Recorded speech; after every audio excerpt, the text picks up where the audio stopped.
같이 있지만 외로웠던 기억. 함께 있었다.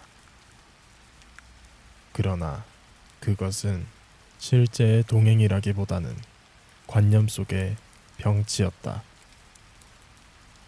몸은 나란했으나 마음은 서로의 바깥을 배회하고 있었다. 손끝의 온기는 닿았지만 존재의 중심은 결코 맞닿지 못한 채 깊은 심연의 경계선 위를 아슬하게 걷고 있었다. 가까이 있음에도 내면은 점점 더 먼 곳으로 침잠하던 그 기이한 감정의 풍경. 그것이 바로 같이 있지만 외로웠던 기억이다. 그 기억은 소리 없는 무게를 지녔다. 말은 오갔고 웃음도 있었다. 그러나 언어는 기표만 맴돌고 의미는 공중에 증발하듯 흩어졌다. 상대의 얼굴을 바라보았지만 눈동자에 담긴 것은 나를 향한 응시가 아니라 자신조차 모르는 곳을 향한 흐릿한 방황이었다. 그런 순간의 연속 속에서 우리는 누구의 그림자였으며 누구의 대체물이었는가? 외로움은 결핍이 아니다. 그것은 충만 속의 부재이며 함께임 속의 단절이다. 타인의 존재가 오히려 고독을 심화시키는 기묘한 역설은 인간이라는 존재가 본질적으로 타자와의 연결에 실패하도록 만들어졌다는 증거인지도 모른다. 우리는 서로를 품으려 하면서도 끝끝내 닿을 수 없는 각자의 고유한 심연을 안고 있다. 그것은 고립이 아니라 고유함이라는 이름의 실존적 숙명이다. 가장 큰 외로움은 누군가와 함께 있을 때 자신이 철저히 혼자임을 자각하는 순간에 온다. 혼자일 때의 고요는 때로 위안이지만 같이 있을 때의 고요는 종종 소외다. 그 고요 속에서 울리는 무언의 침묵은 말보다 더 날카롭고 더 정직하다. 우리는 그 침묵을 감추기 위해 웃고 말을 붙이고 일상의 소음을 동원한다. 그러나 침묵은 소음 속에서도 끝내 살아남아 우리의 마음 한 귀퉁이를 집요하게 두드린다. 사람 사이의 거리는 물리적인 척도로는 측정되지 않는다. 의자 하나 사이에 두고 앉아 있어도 마음은 수천 킬로미터 떨어져 있을 수 있다. 어떤 날의 대화는 가까이에서 들려오는 것 같지만 그 실상은 폐허 위에 맴도는 메아리에 불과하다. 그들은 존재하되 마주서지 않고 이름을 부르되 응답받지 않는다. 그리하여 함께한 시간은 시간 그 자체로 존재하지 않는다. 그것은 기억 속에 남은 하나의 무늬이자 외로움의 흔적일 뿐이다. 기억은 무심하다. 그 무심함은 때로 잔인한 정직이 된다. 외롭다고 느꼈던 순간들은 지나고 나서야 그 정체를 완전히 드러낸다. 우리는 그제야 알게 된다. 그때의 손길이 따뜻하지 않았으며 그때의 말이 우리를 향해 있지 않았으며 그때의 침묵이 이별보다 더 깊었다는 것을. 외로움은 그제야 감정이 아니라 구조였음을 깨닫는다. 그것은 관계의 실패가 아니라 관계라는 구조 자체가 품고 있는 태생적 균열이다. 우리는 종종 관계 속에서 자신을 숨긴다. 존재를 분절하고 감정을 축소하며 말의 윤곽을 흐린다. 그것은 배려가 아니라 두려움이다. 상처받지 않기 위해 먼저 침묵하고 거절당하지 않기 위해 감정을 생략한다. 그러나 그로 인해 생겨나는 것은 거리감이 아니라 단절이며 고요함이 아니라 폐쇄다. 그렇게 함께 있으면서도 닿을 수 없는 불통의 장벽은 우리를 더욱 고독하게 만든다. 어쩌면 인간은 누구도 완전히 연결될 수 없는 존재인지도 모른다. 어떤 마음도 다른 마음과 완전히 포개어질 수 없고 어떤 기억도 타인의 기억으로 치환될 수 없다. 그렇기에 외로움은 불행이 아니라 인간의 조건이며 함께 있어도 외로울 수밖에 없는 필연이다. 우리는 타인을 원하지만 타인을 결코 온전히 가질 수 없으며 그 갈망은 때로 타인 곁에서조차 우리를 더욱 허기지게 만든다. 같이 있었던 그 시간은 어쩌면 외로움을 더 깊이 새긴 시간이었다. 그때의 온기, 그때의 대화, 그때의 미소조차 이제는 어떤 허전함으로 회귀한다. 우리는 그 시절의 풍경을 다시 떠올리며 그 안에서 자신이 얼마나 홀로였는지를 새삼 깨닫는다. 그것은 후회가 아니다. 다만 하나의 통찰이다. 인간은 함께 있는 법보다 혼자 있는 법을 배워야 한다는 오래된 진실의 자각이다. 같이 있지만 외로웠던 기억은 그저 감정의 잔상이 아니다. 그것은 인간 존재가 지닌 관계의 역설을 드러내는 문장이다. 그 문장은 늘 미완으로 남고 해석을 유보한다. 어쩌면 그것은 물음표가 아니라 쉼표이며 결론이 아니라 여백이다. 그 여백 속에서 우리는 삶을 다시 바라보고 관계의 본질을 다시 묻는다. 물음은 이어지고 답은 멀어지며 사유는 더욱 깊어진다.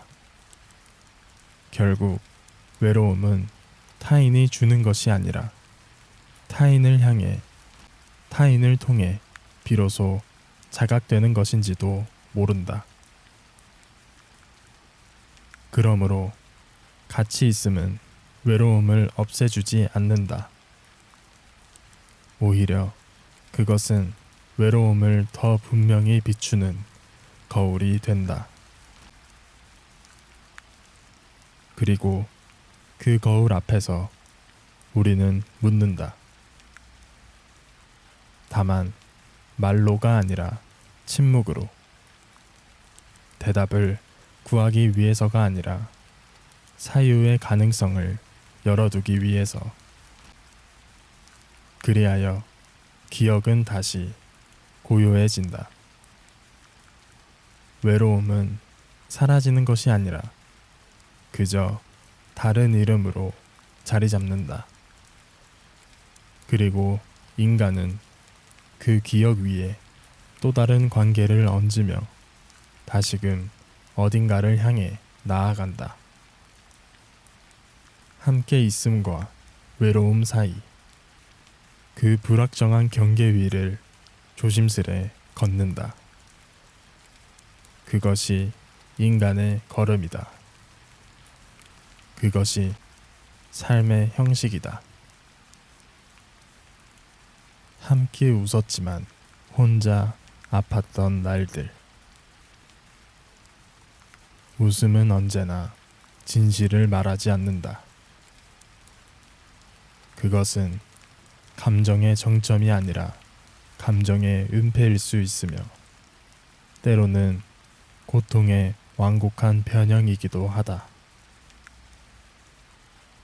인간은 웃을 수 있기 때문에 강하다고 말하지만 실은 웃음으로 스스로를 배신할 수 있는 존재이기에 더 복잡하고 더 불안정하다.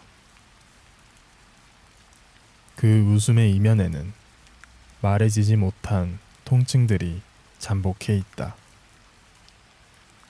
그리고 그 통증은 언제나 혼자였다. 고통은 나눠지지 않으며 분담되지 않는다. 그것은 철저히 개인적인, 가장 폐쇄적인 경험의 구조를 갖는다.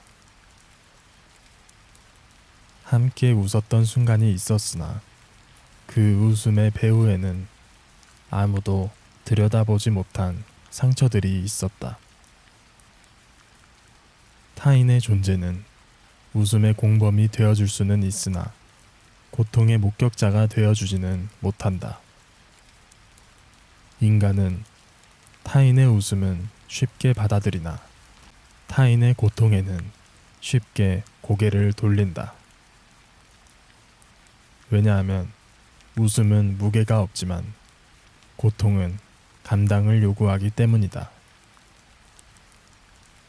고통은 타인을 시험하고 그 시험 앞에서 관계는 자주 무력해진다. 웃음은 사회적인 제스처지만 고통은 존재론적인 사건이다. 웃음은 타인을 향하고 고통은 자신에게 침잠한다. 우리가 함께 웃었다는 사실은 우리가 함께 있었다는 증거가 될 수 있을지 모르나 내가 혼자 아팠다는 사실은 그 모든 함께함이 환영이었음을 증명한다. 그렇게 우리는 비로소 깨닫는다. 모든 동행은 잠정적이며 모든 위로는 해석의 산물일 뿐이라는 것을. 삶은 결코 연대의 연속이 아니다. 그것은 각자의 단절된 고통 위에 임시적으로 얹어진 가교에 불과하다. 그 가교 위에서 우리는 웃는다. 그러나 그 웃음은 바닥을 향해 불안하게 흔들리는 다리와 같다. 언젠가는 흔들림이 멈추고 우리는 다시 추락한다. 혼자의 심연으로, 자신의 가장 깊은 내면으로. 인간은 언제나 고통 앞에서 홀로다. 그 누구도 대신하여 아파줄 수 없고 그 누구도 동일한 통증의 결을 경험할 수 없다. 타인의 고통을 이해한다고 말하는 것조차 어쩌면 폭력이다. 이해는 번역이며 번역은 왜곡을 수반한다. 따라서 고통은 본질적으로 번역 불가능한 언어이다. 그렇기에 우리는 웃을 수밖에 없었다. 말로는 전할 수 없었기에 웃음이라는 가장 얄팍한 가면으로 존재의 파편을 감췄다. 그날의 웃음은 찢어진 천 조각 위에 얹어진 장식이었다. 누구도 그 조각에 실밥이 풀려 있었음을 보지 못했다. 말하지 않았기 때문이 아니다. 말할 수 없었기 때문이다. 인간은 일정한 고통에 이르면 말이 멈추고 오직 표정만 남는다. 그 표정조차 삶의 의지일 뿐 진실의 반영은 아니다. 고통은 비가시적이다. 눈물은 그것을 드러내지 않고 말은 그것을 표현하지 않는다. 가장 아팠던 날일수록 오히려 웃음은 더욱 밝고 또렷했다. 그것은 마지막 자존심의 발현이었고 동시에 가장 깊은 절망의 부정이었다. 그렇게 인간은 웃으며 무너지고 웃으며 사라진다.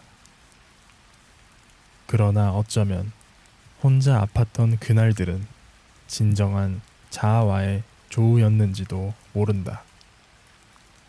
타인의 시선이 배제된 가장 나다운 상태, 그 누구도 보지 않는 고통 속에서만 우리는 타협 없는 자아를 마주할 수 있다. 사회적 자아는 웃음을 택하지만 실존적 자아는 침묵을 택한다. 그 침묵 속에서 우리는 자신에게 말을 걸고 자신의 무게를 견딘다. 함께 웃었던 자들은 이제 기억 속에 희미하다.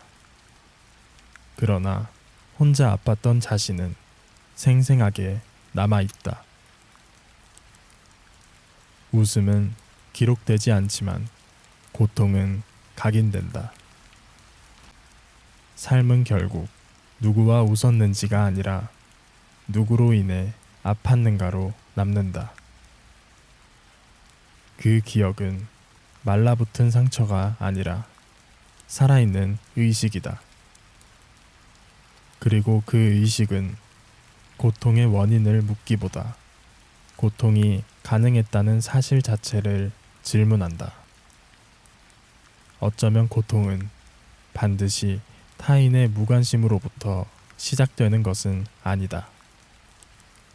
그것은 종종 자기 자신에 대한 오해로부터 비롯된다. 내가 무엇을 원하는지 알지 못한 채 타인의 리듬에 맞춰 웃던 순간들, 나를 억제한 채 관계를 지키려던 타협들, 그 모든 무지와 유예 속에서 고통은 천천히 그러나 확실하게 자란다. 그리고 어느 순간 더 이상 숨길 수 없을 만큼 성장한다. 그렇게 우리는 깨닫게 된다. 웃음은 우리가 진실에서 멀어질 때 가장 많이 사용하는 도구라는 것을, 웃음은 삶을 덮는 포장지이며 그 포장을 뜯는 순간 우리는 고통이라는 실체와 마주하게 된다. 그 실체는 낯설지 않다. 오히려 친숙하다. 너무 오래 감추어 왔기에 오히려 익숙해진 것이다. 이제는 안다.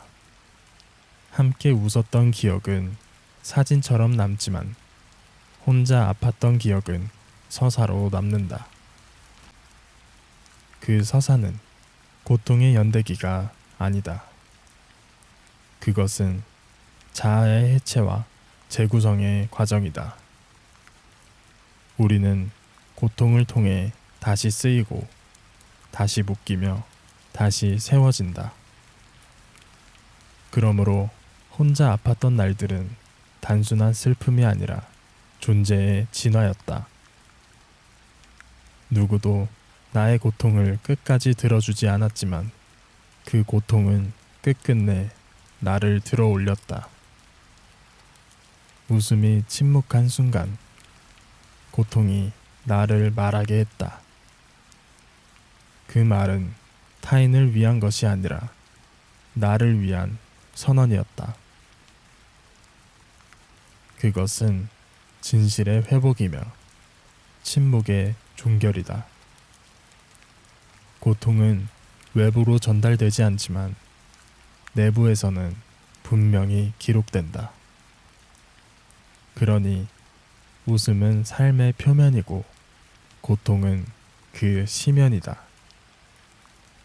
표면은 매끈하지만 시면은 날카롭다. 그리고 인간은 그 날카로움에 배이면서도 그 안에서 자기 자신의 윤곽을 새긴다.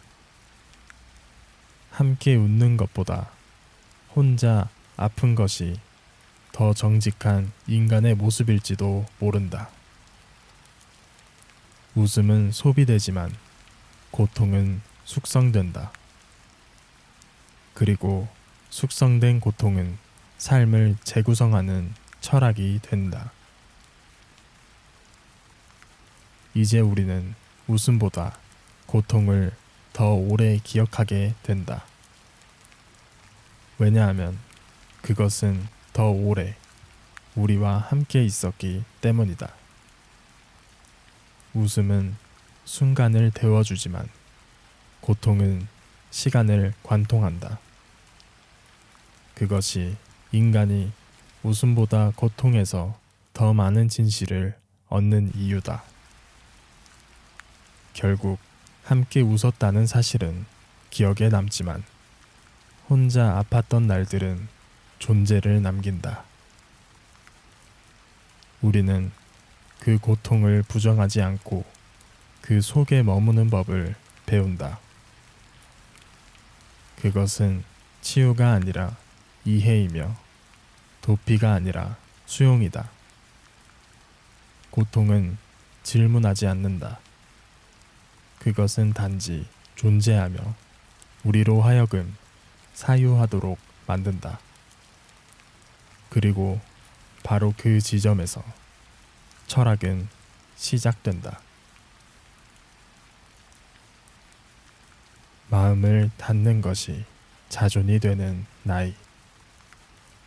열림은 젊음의 태도이고 닫힘은 생존의 기술이다. 삶의 앞자락에서 우리는 끊임없이 열린다. 타인에게, 세계에게, 가능성에게. 그러나 시간이 흐를수록 우리는 점점 더 문을 닫는다. 그것은 외면이 아니라 선택이며 단절이 아니라 정리이다. 니체는 자신을 방어하는 것은 자신의 약점을 숨기는 것이 아니라 자신의 중심을 지키는 일이라고 말했다. 그러므로 다친 마음은 굴절된 자존이 아니라 숙성된 자각이다. 어느 시점에 이르면 이해받고 싶은 욕망은 사라진다. 그 욕망이 사라진 자리에는 고요한 확신이 자리 잡는다. 나는 내가 된 것이라는 인식이 더 이상 설명하지 않아도 되는 권리로 변환된다. 타인의 시선은 나를 사무로 한다고 했다. 그리고 나이가 든다는 것은 그 시선에서 철수하는 것을 배운다는 뜻이다. 결국 타인의 이해가 아닌 자신의 침묵 속에서 자존은 자란다. 마음을 닫는다는 것은 세계와 단절한다는 뜻이 아니다. 그것은 더 이상 필요하지 않은 관계를 수신 거부하는 신호다. 이는 자기 보호의 수단이 아니라 자기 이해의 결과다. 하이데거는 존재는 현존재의 결단 속에서만 드러난다고 했다. 그리고 이 결단은 타자의 침입을 허용하지 않는 단호한 닫힘에서 비롯된다. 단절은 고립이 아니라 존재의 농축이다. 청춘은 확장이고 노년은 응축이다.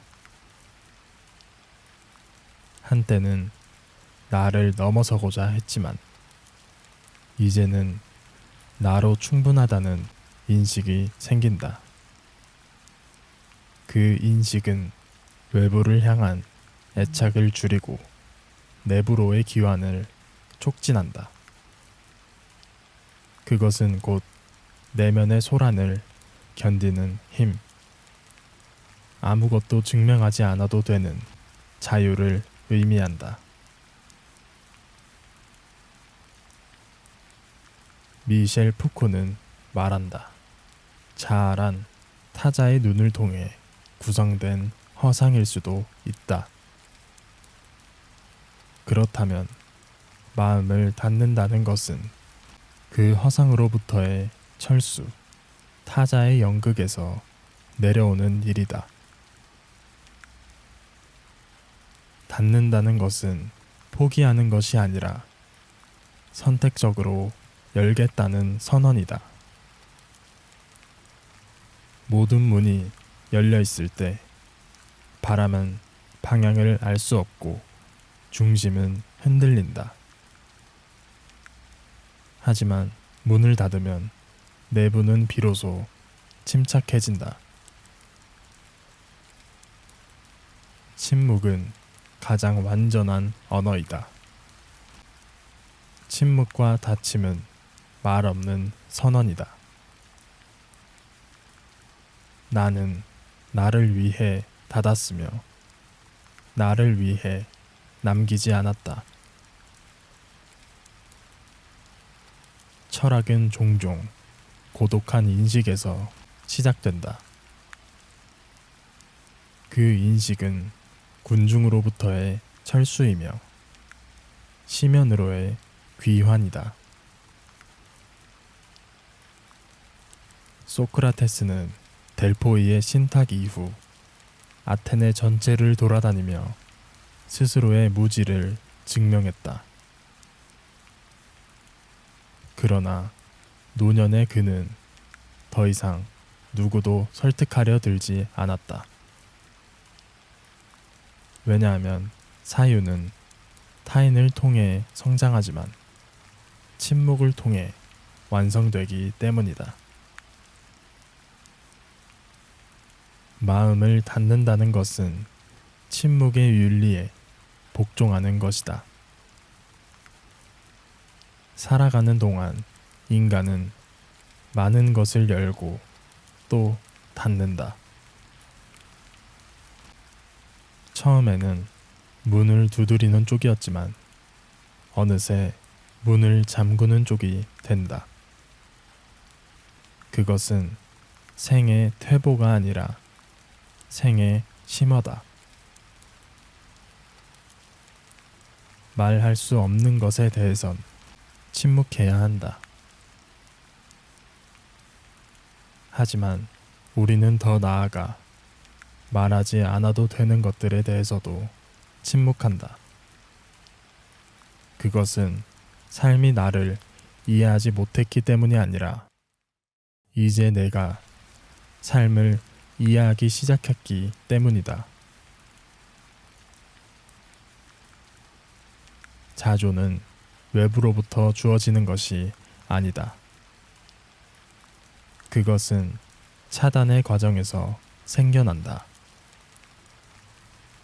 외부의 평가, 기대, 감시를 차단한 이후에야 비로소 생겨나는 나의 무게감.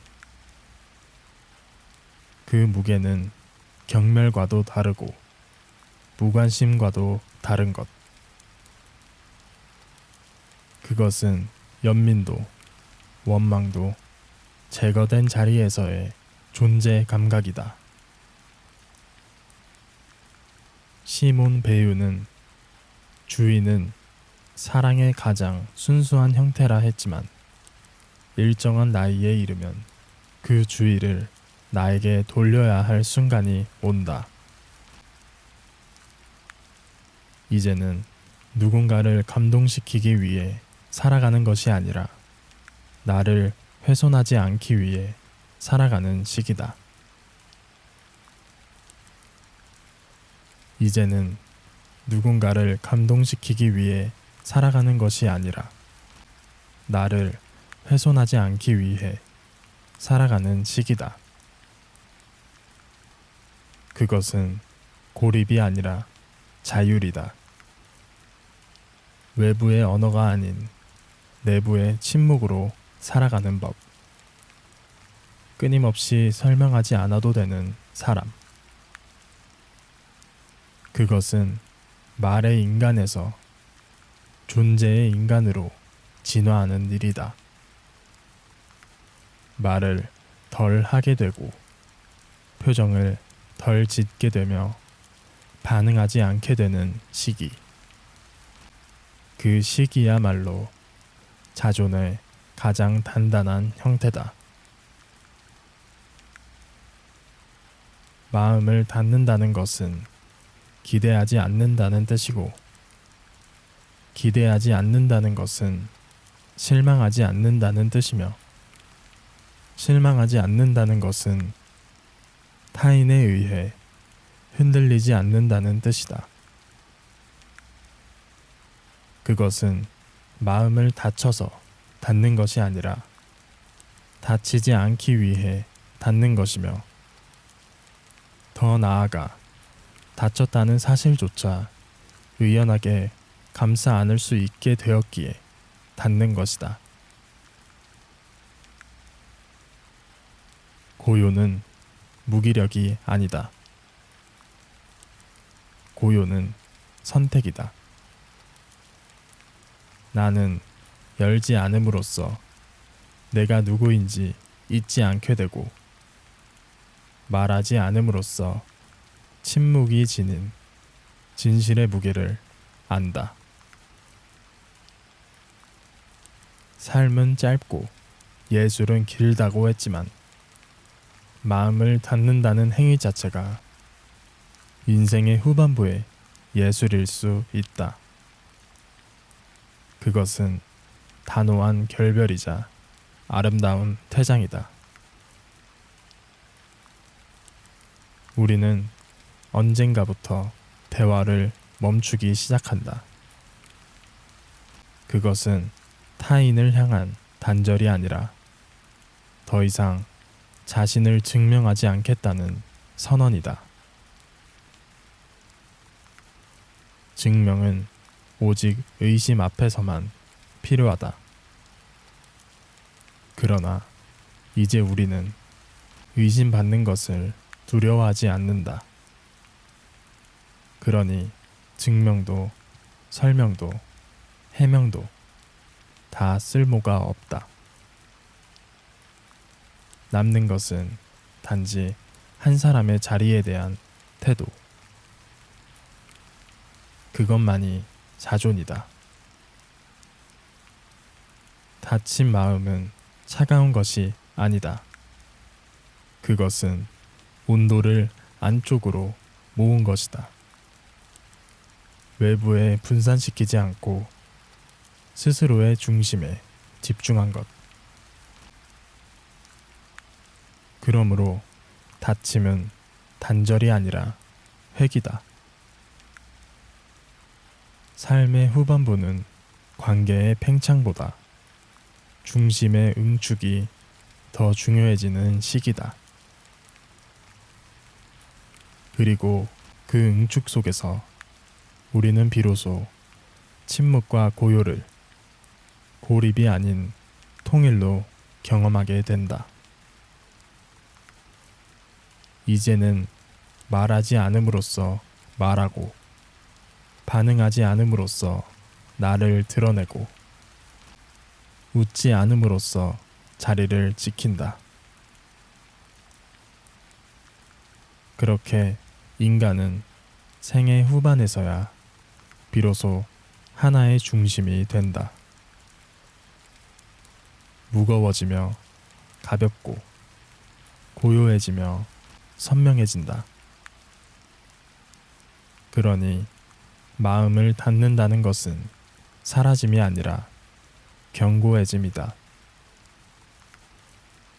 누군가는 그것을 외면이라 부르겠지만 그것은 오히려 존재의 수렴이며 가장 온전한 자기 보존이다.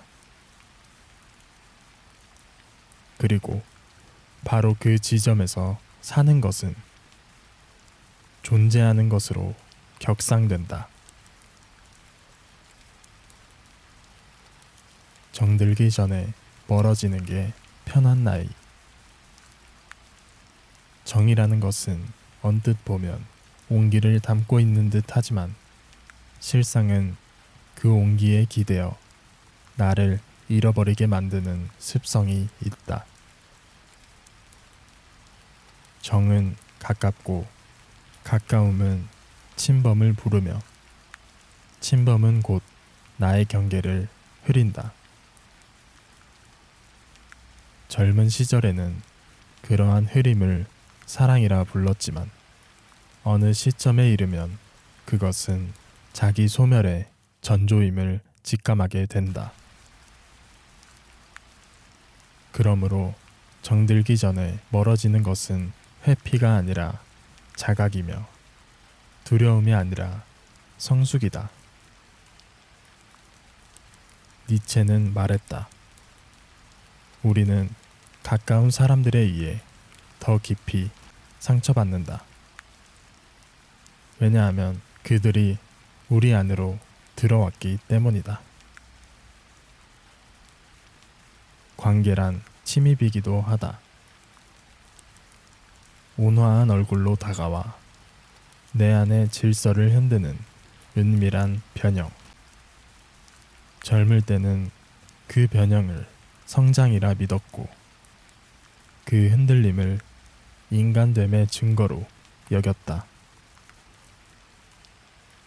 하지만 나이가 들면 흔들리지 않는 것의 고귀함을 알게 된다.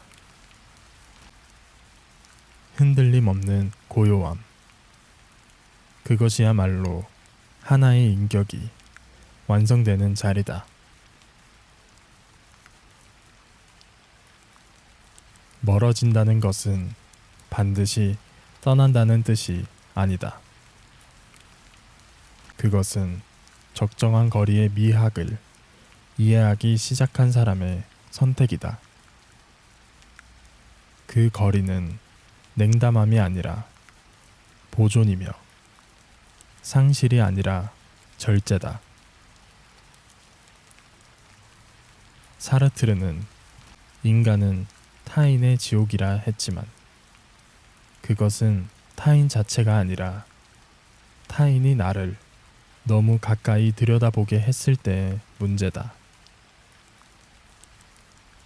그러니 멀어짐은 타인에 대한 배척이 아니라 나에 대한 책임이다. 정들기 전에 멀어진다는 감각은 어쩌면 상처의 축적에서 오는 피로의 방어기제일지도 모른다. 그러나 그 피로는 감정의 소모에서 비롯된 것이며 더는 그 소모가 삶의 증명이 아니란 사실을 안 이후의 태도다. 공간은 심리의 형식이다. 우리는 관계 속에서 물질적 거리보다 심리적 거리로 존재하며 그 거리의 간격은 나이 들어갈수록 더 길고도 조용해진다. 젊을 때는 사람과 엮이는 것이 살아있는 것 같았고, 그렇게 엮인 관계 속에서 의미를 찾았다. 하지만 의미는 항상 대가를 요구한다. 정은 주는 만큼을 반드시 회수하지 않지만 마음은 언제나 어딘가에서 균형을 원한다. 그 불균형에서 오는 침묵. 그 침묵을 감당하는 시간이 길어질수록 우리는 비로소 편안한 멀어짐을 선택하게 된다. 어떤 인연은 정이 들기 전이 가장 아름답다. 그때는 아직 기대가 없고 책임이 없고 실망도 없다. 인간은 기대를 통해 정을 만들지만 기대는 실망의 씨앗이기도 하다. 그러므로 정들기 전에 멀어진다는 것은 상처받지 않기 위한 것이 아니라 상대를 미화하지 않기 위한 일종의 윤리일 수도 있다. 칸트가 말했듯 인간은 수단이 아닌 목적 그 자체라면 그 목적을 훼손하지 않기 위해서라도 우리는 너무 가까이 가지 않아야 한다. 사랑은 능동적인 힘이라고 했다. 그 힘이란 소유가 아니라 보호이며 침투가 아니라 존중이다. 정들기 전에 멀어짐은 관계를 소홀히 하는 것이 아니라 너무 빨리 부패하지 않게 보존하려는 또 다른 방식의 배려다. 어쩌면 그것은 서툰 애정보다 정돈된 무관심이 더 나은 결과를 낳는다는 체험적 진실의 발로다. 멀어진다는 것은 더는 관계를 통해 자신을 확인하지 않는다는 선언이기도 하다. 확인되지 않은 존재도 그 자체로 충분하다는 내적 확신. 그러므로 정들기 전에 멀어짐은 자기 정체성에 대한 확고한 자의식에서 비롯된다. 그것은 자기 안에서 스스로를 충분히 이해하고 설명하고 받아들일 수 있는 사람만이 택할 수 있는 거리다. 인간은 타인과의 관계를 통해 자신의 거울을 얻지만 언젠가는 그 거울을 내려놓아야 한다. 그 거울은 왜곡되기도 하고 너무 자주 들여다보면 자신이 누구인지 잊게 만든다. 그러므로 멀어지는 것은 그 거울에서 벗어나 자기 자신으로 존재하기 위한 첫걸음이 된다. 그것은 자기중심의 회복이며 내면의 자율성을 지키기 위한 작은 출항이다. 나이가 들면 감정의 고백보다 감정의 은닉이 더 많은 것을 말해준다. 정이 들기 전에 멀어진다는 말은 사실 감정이 없다는 뜻이 아니다. 오히려 너무 많은 것을 느끼기 때문에 그것이 사라질 때의 상실을 미리 견디지 않으려는 방식이다. 낭만은 사라졌고 현실은 무뎌졌지만 그 속에서도 인간은 고요히 자존을 지키며 살아가는 법을 배운다. 우리는 이제 더 이상 누군가에게 증명되지 않아도 된다. 우리는 더 이상 모든 관계에 이유를 두지 않아도 된다.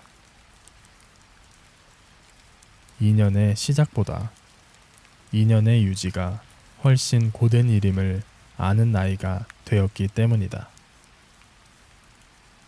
그러므로 정들기 전에 멀어지는 태도는 삶에 대한 무책임이 아니라 생에 대한 정확한 균형 감각이다. 정이 들지 않는 것은 냉담함이 아니다. 그것은 생의 침전물 속에서 길어올린 진실된 절제다. 그러므로 멀어짐은 상처의 증거가 아니라 이해의 결과이며 단절이 아니라 성숙의 징표다. 진정한 아름다움은 명확하지 않은 것에서 태어난다. 이 명확하지 않은 거리감 또한 인간관계의 아름다움일 수 있다. 사람을 사랑하지 않는 것이 아니라 사람을 통해 자신을 잃지 않으려는 것이다. 그것은 외면이 아니라 성찰이다. 관계는 파도처럼 넘실거리다가 언제든 방향을 바꾼다. 그 불확실성에 자신을 맡기지 않기 위해 우리는 적당한 거리를 선택한다. 그리고 그 거리에서 우리는 마침내 자신으로 남게 된다. 잊힌다는 것이 반드시 슬픈 것은 아닌 이유. 기억은 존재의 지속을 보증하는 듯 보이지만 실상은 수많은 왜곡의 연속이다. 인간은 기억을 통해 자신을 정당화하고 기억을 통해 관계를 낭만화하며 기억을 통해 삶의 연속성을 믿으려 애쓴다. 그러나 기억은 늘 충실하지 않다. 그것은 소멸을 지연시킬 뿐이며 존재를 고정하지 못한다. 그런 점에서 잊힌다는 것은 곧 진실에 가까워지는 일인지도 모른다. 왜냐하면 진실은 종종 인간의 기억이 지워질 때 드러나기 때문이다. 잊힌다는 것은 흔적이 사라진다는 것이며 흔적이 사라진다는 것은 존재가 더 이상 누군가의 의미망 속에 달려있지 않다는 뜻이다. 그러나 그 단절이 반드시 고통은 아니다. 오히려 그것은 해방의 징조이기도 하다. 니체가 말했듯 가벼움이란 가장 큰 무게다. 잊힘은 그 가벼움을 획득하는 과정이다. 더 이상 해석되지 않아도 되고 더 이상 설명되지 않아도 된다.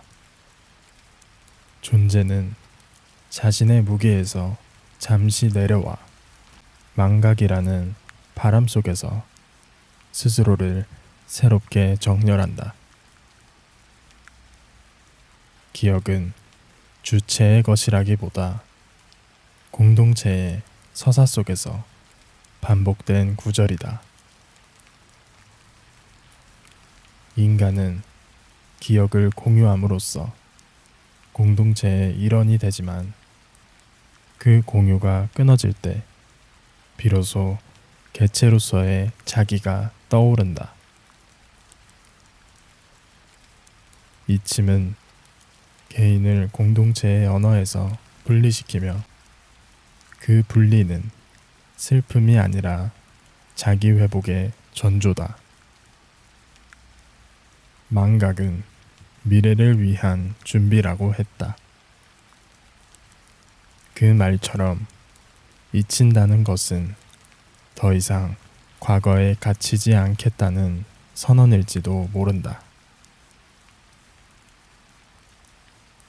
잊힌다는 것은 비존재가 아니라 다른 층위의 존재로 이행하는 일이다.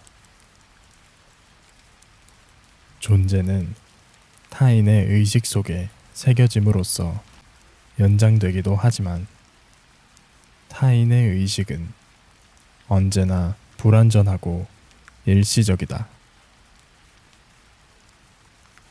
그러므로 타인의 기억에 기대는 삶은 본래부터 불안정한 구조를 지닌다.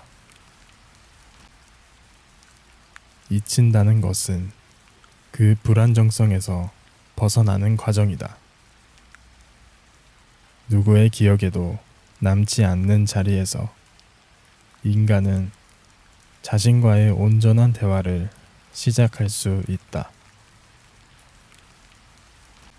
시간은 모든 것을 지우지만 그 지움은 무효가 아니다. 그것은 정리이며 정화이며 새로운 윤곽의 생성이다. 바슐라르는 시간은 사라지는 것이 아니라 쌓이는 것이다 라고 했다. 잊힘은 사라짐이 아니라 더 이상 앞줄에 배치되지 않는 것일 뿐이다. 그것은 인간 존재의 후경으로 밀려난다는 뜻이며 그 후경에서 우리는 소음 없이 존재할 수 있다. 모든 것이 명확히 보이는 전경에 있지 않아도 존재는 사라지지 않는다. 오히려 끊임없이 기억되고 있는 자는 진정한 자기 자신을 잃는다. 그들은 타인의 해석 속에서 자기를 유지해야 하며 기대와 요구, 오해와 찬미 사이를 오가며 정체를 수정해야 한다. 잊힌다는 것은 그 번거로운 재현의 고리를 끊는 것이다.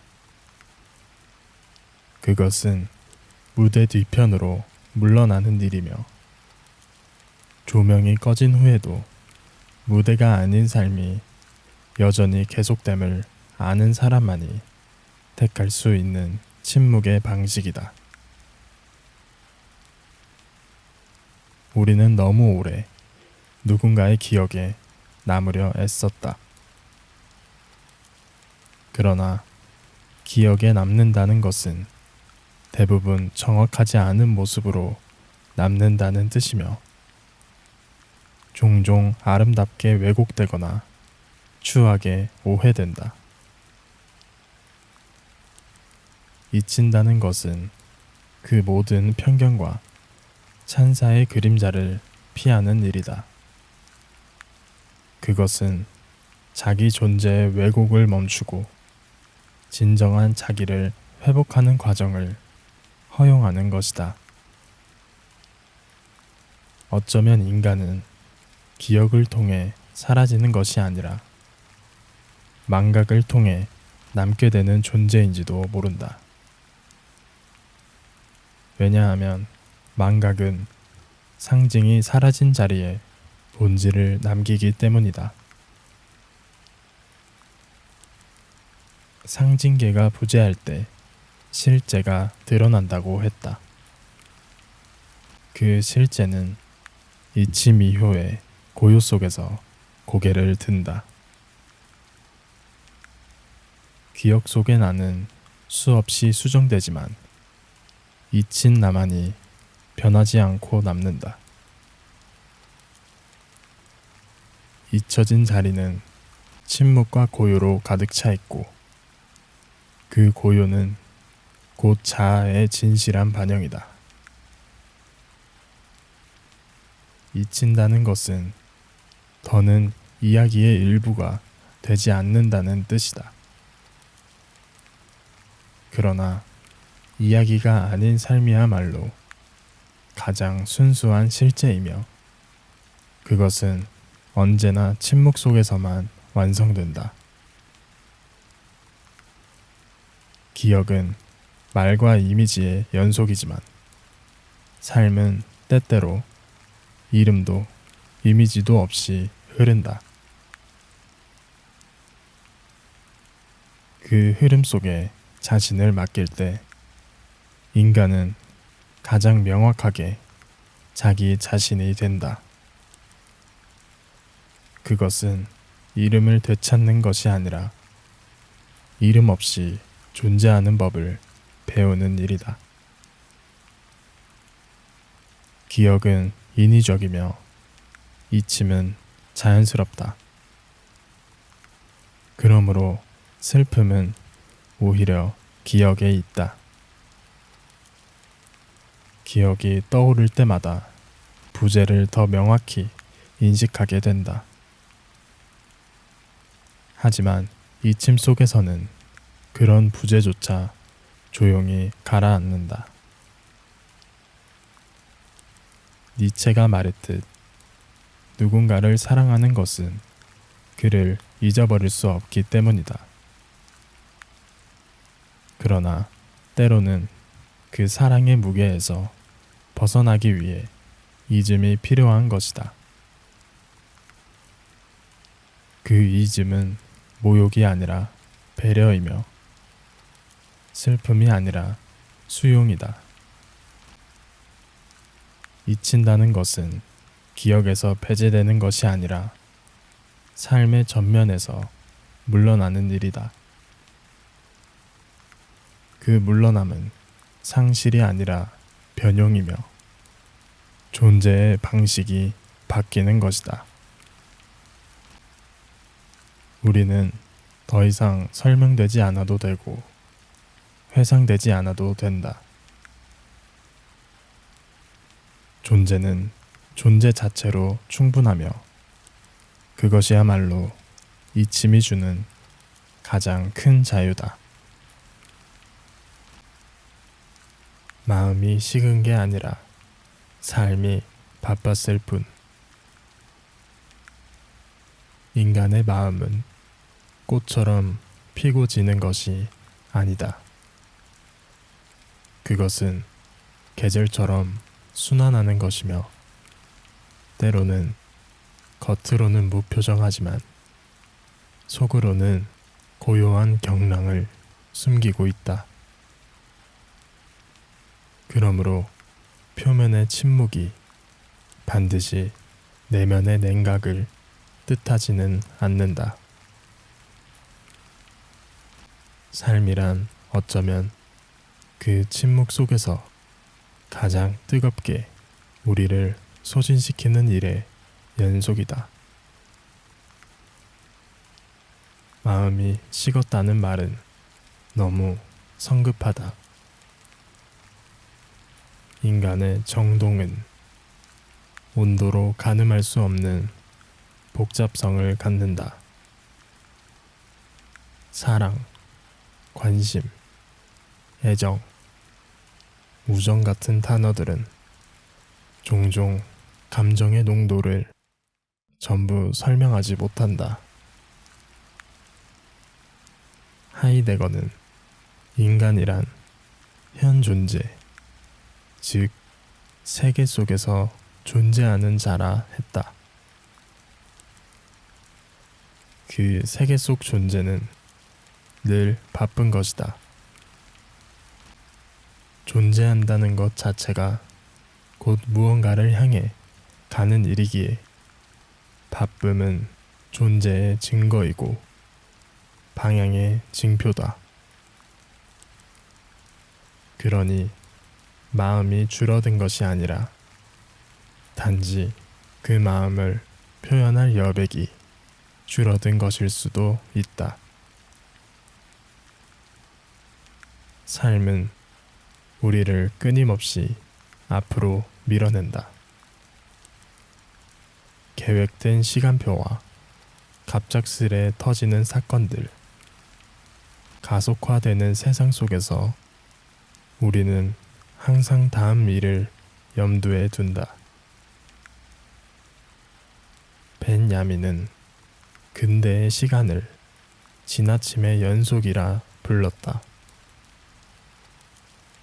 어떤 것을 충분히 바라보기도 전에 우리는 이미 다음 장면으로 옮겨가고 있다. 마음이 식은 게 아니라 그 마음을 붙잡고 머물 여유가 없어진 것이다. 붙잡지 못했다고 해서 사라졌다고 단정할 수는 없다. 한때는 하루에 10번도 더 그 사람을 떠올렸지만 지금은 일주일에 한두 번 떠오르는 것으로 바뀌었을지도 모른다.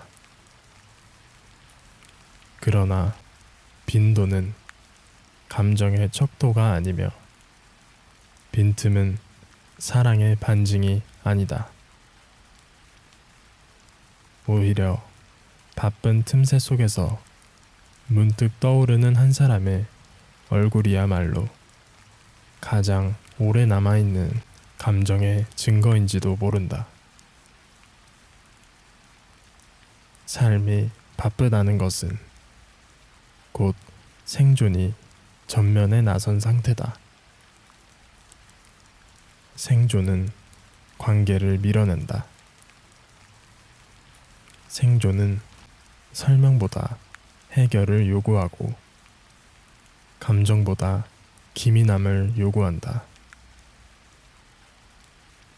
우리는 종종 누군가를 소중히 여기면서도 그 소중함을 표현하지 못한 채 하루를 마친다. 거기에는 무관심이 아니라 현실의 무게가 있다.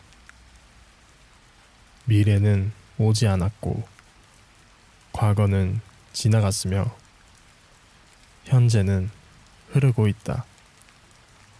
그 흐름 속에서 우리는 감정을 잠시 뒤로 미룬다. 그러나 그것은 방치가 아니라 보류다. 때로는 안부 한 통 건네는 것조차 미루게 되는 날이 있다. 진심이 없어서가 아니라 하루를 견디는데 필요한 에너지가 모두 고갈되었기 때문이다. 바쁨은 내면의 식음이 아니다. 오히려 그 바쁨 속에서도 마음이 여전히 자리를 지키고 있다는 것이야말로 존재의 고귀함을 보여준다. 사랑은 모든 것을 말하지 않아도 남는 감정이며 표현되지 않아도 유지되는 상태다. 우리는 종종 사랑을 확인받고 싶어 하면서도 사랑할 시간은 없다. 그것은 인간의 근원적인 아이러니다. 사랑을 증명하려다 오히려 관계를 소홀히 하고 마음을 지키려다 마음을 잃는 모순 속에서 우리는 살고 있다. 그러나 그 모순은 불성실함이 아니라 존재의 피로감에서 비롯된 간극이다. 마음은 차가워진 것이 아니라 단지 외부 세계에 밀려 잠시 그 자리를 고요히 지키고 있을 뿐이다. 그것은 불씨와 같다. 꺼진 듯 보이지만 바람 하나 불면 다시 타오를 준비가 된 상태. 감정은 항상 전면에 서 있지 않으며 때로는 내면의 깊은 곳에서 은밀히 타오르고 있다. 그러므로 마음이 식었다는 말은 종종 오해에 가깝다. 마음은 방향을 잃은 것이 아니라 속도를 잃었을 뿐이다. 삶의 바쁨 속에서 잊혀지는 감정들이 있다. 그러나 잊혔다고 해서 그 감정이 가짜였던 것은 아니다. 진심은 늘 일정하지 않으며 감정은 언제나 흐른다. 그 흐름 속에서 한때는 찬란했던 마음도 자연스레 사그라질 수 있다. 그러나 그것은 실패가 아니라 자연스러운 퇴적이며 성숙의 증거다. 모든 감정이 계속 타오를 필요는 없다. 때로는 꺼진 자리에서조차 그 온기는 오래도록 남는다. 철학자 레비나스는 타자와의 관계를 부재의 현전이라 표현했다. 마음이 있다고 말하지 않아도 존재가 있다는 것을 증명하지 않아도 그것이 거기에 있음은 사라짐이 아니라 숨겨진 현존이라는 뜻이다. 관계도 그러하다. 말하지 않아도 자주 만나지 않아도 단절이 아니라 잠재된 연결로 지속되는 관계들이 있다. 삶의 바쁨은 그 잠재를 억누르는 것이 아니라 오히려 지켜주는 것일지도 모른다. 우리는 누구에게도 완벽하게 다정할 수 없다. 삶은 언제나 어딘가에 우선순위를 두도록 강요하며 우리는 매번 선택의 미루에서 누군가를 잠시 뒤로 미룰 수밖에 없다. 그러나 그것이 무관심의 표현이 되지 않기를 바란다. 그저 존재하는 것만으로도 의미 있는 관계가 있다는 것을 우리 모두가 잊지 않기를 바란다. 그러니 마음이 식은 게 아니라 삶이 바빴던 것이라 말하는 사람의 말에는 핑계가 아니라 진실이 담겨 있다. 그것은 감정의 조락이 아니라 생의 소용돌이 속에서도 감정을 잃지 않으려는 한 인간의 조용한 고백이다. 잊지 말아야 한다. 모든 감정이 제자리에 있어야만 진심인 것은 아니다. 때로는 한 걸음 떨어진 자리에서 오히려 그 감정은 더욱 선명하게 보인다. 삶은 늘 바쁘고 시간은 우리를 기다려주지 않지만 그 안에서도 사라지지 않는 마음은 분명히 존재한다. 그것은 표현되지 않아도 사라지지 않으며 기록되지 않아도 그 자리를 지키고 있다. 끝내는 말이 아니라 말해지지 않음 속에서 지속되는 것. 그것이 진짜 마음일지도 모른다. 그러므로 마음이 식은 게 아니라 삶이 바빴던 것이다. 우리는 모두 그렇게 말하지 못한 감정들을 안고 살아간다. 외로움이 익숙해질 때 생기는 여유. 외로움이란 누군가가 곁에 없다는 상태가 아니라 자기 자신과만 오롯이 대면해야 하는 순간의 이름이다. 그것은 결핍이 아니라 비로소 소음 없는 자기와의 시간이다. 그 처음은 두렵고 낯설지만 오래 지속되면 그 안에서 서서히 어떤 평온이 자라난다. 외로움에 익숙해진다는 것은 고립에 무뎌진다는 말이 아니다. 오히려 더 이상 외부의 확인에 목말라 하지 않게 되는 상태. 니체는 말했다. 가장 큰 위대함은 혼자 있는 법을 아는 것에서 시작된다. 그 말처럼 고독은 인간을 가장 높은 곳으로 끌어올리는 시작점이 된다. 혼자 있는 법을 배운 사람만이 군중 속에서도 중심을 잃지 않는다. 우리는 누구나 관계 속에서 자신을 확인하고 싶어 한다. 누군가에게 필요한 존재라는 감각이 때로는 존재의 이유처럼 느껴진다.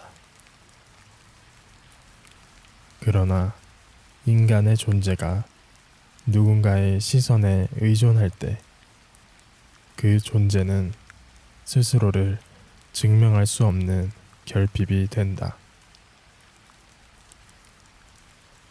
외로움은 그런 의존의 고리를 끊어낸다.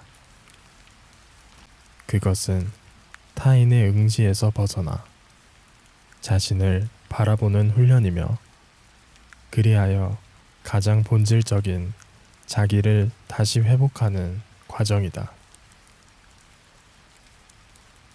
우리는 세계 속에 타인 속에 스며들어 살아가지만 그 모든 관계의 중심에는 언제나 나라는 주체가 있다. 외로움은 그 주체와의 만남이다. 의지할 수 있는 대상이 없을 때 비로소 인간은 자기 안의 깊은 목소리에 귀를 기울인다. 초기에는 외로움이 폐쇄처럼 느껴진다. 침묵은 무겁고 공백은 공포스럽다. 하지만 반복되는 시간 속에서 그 침묵은 점차 언어가 되고 그 공백은 내면의 여백이 된다. 그 여백 위에 우리는 사유를 올리고 조용한 통찰을 그려넣는다. 쇼펜하우어는 군중을 회피하라 했다. 왜냐하면 군중은 개인을 모호하게 만들기 때문이다. 외로움에 익숙해진다는 것은 그 모호함에서 벗어나 명확한 자신이 되는 것이다. 더 이상 타인의 반응으로 자신을 규정하지 않고 침묵 속에서도 자신이 누구인지 알고 있는 상태. 그것은 차갑지만 단단한 존재의 태도다.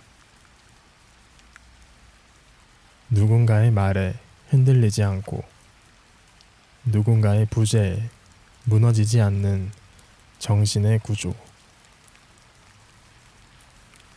외로움 속에서 단단해진 사람은 사람을 소유하지 않고 사람을 존중할 수 있게 된다. 관계에 매달리지 않고 관계를 이해하게 된다. 그때 비로소 여유가 생긴다. 그 여유란 타인 없이도 온전할 수 있는 자유이며 침묵 속에서도 충만할 수 있는 능력이다. 그 여유는 말이 없고 설명하지 않으며 다만 묵묵히 자신을 지켜보는 것이다. 사르트르는 타인은 지옥이다 라고 했지만 그 말은 고립을 찬양하는 것이 아니다. 오히려 타인으로부터 자유로워진 자만이 타인을 제대로 사랑할 수 있다는 역설이다. 외로움에 익숙해진 사람은 그 어떤 관계 앞에서도 스스로를 잃지 않는다. 외로움은 인간을 가장 깊이 사유하게 만든다. 그 고요한 공간에서 우리는 왜 살아야 하는가를 묻게 된다. 파스칼은 인간의 불행은 혼자 조용히 있을 수 없는 데서 온다고 했다. 현대의 소음과 분주함 속에서 고요한 외로움은 오히려 구원이다.